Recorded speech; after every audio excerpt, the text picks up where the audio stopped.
sales down to JF. He's taking care of the paint on those, and we should have him back in about a week. We're kind of moving on to some of the little things on this that are a little more finicky, but nice little details that are going to make the build. So one of the things you probably noticed, if we did show some interior shots, and anybody who has an older Vantage or older Aston has probably noticed as well, is that you get this kind of funny little wrinkly discoloration in the gauges. And it looks like the actual plastic has melted almost, it's distorted. There's actually a UV film on the back of all those little glass pieces there, little plastic pieces that allow you to see through into the gauge.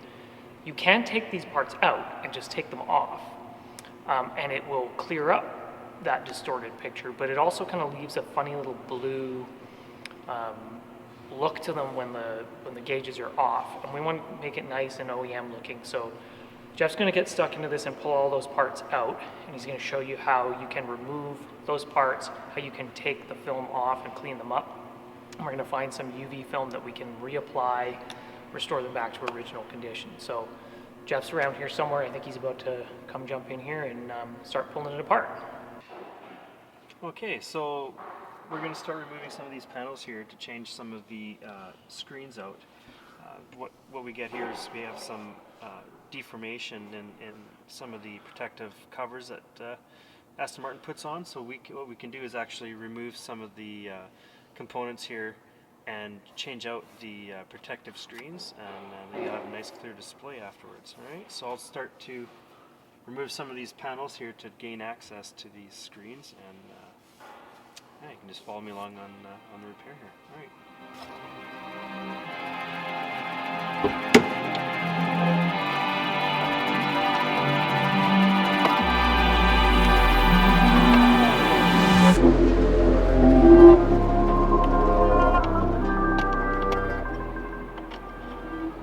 What I'm going to do is I will remove all of these panels, and then I'll go up onto the workbench and change the screens out of them up on the workbench afterwards.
So once you remove the little screws holding this cover on, there are little tabs here, here, and here that you need to press down to get this cover to unlock and remove. Okay, so what we have here now is the protective film that I've partially peeled back. We're going to want to remove this whole film here that which is stuck on to the screen.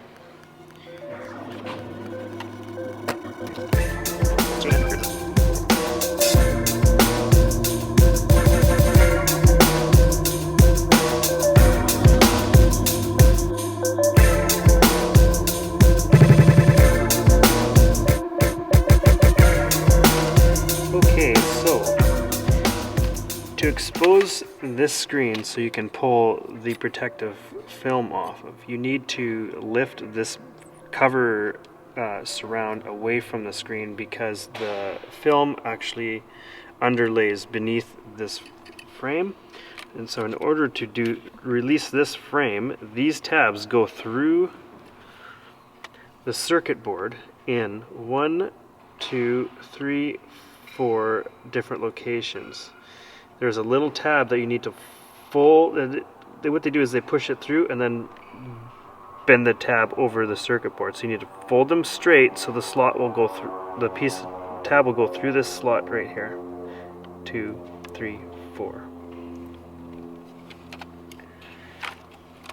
And then carefully start to remove this film away from the screen. Yes, so we have our own tint now that we put on these display screens. It's actually a little bit nicer color shade anyway. It's has a little more of a bluish green hue, not as brown in color. Very nice. Anyway, just as good as factory at least. Anyhow, so we've recovered them and reinstalled them in the center console and in the gauges. I'll just turn the key on here and we'll see the. As you can see, they were all blistered before, but nice and clear.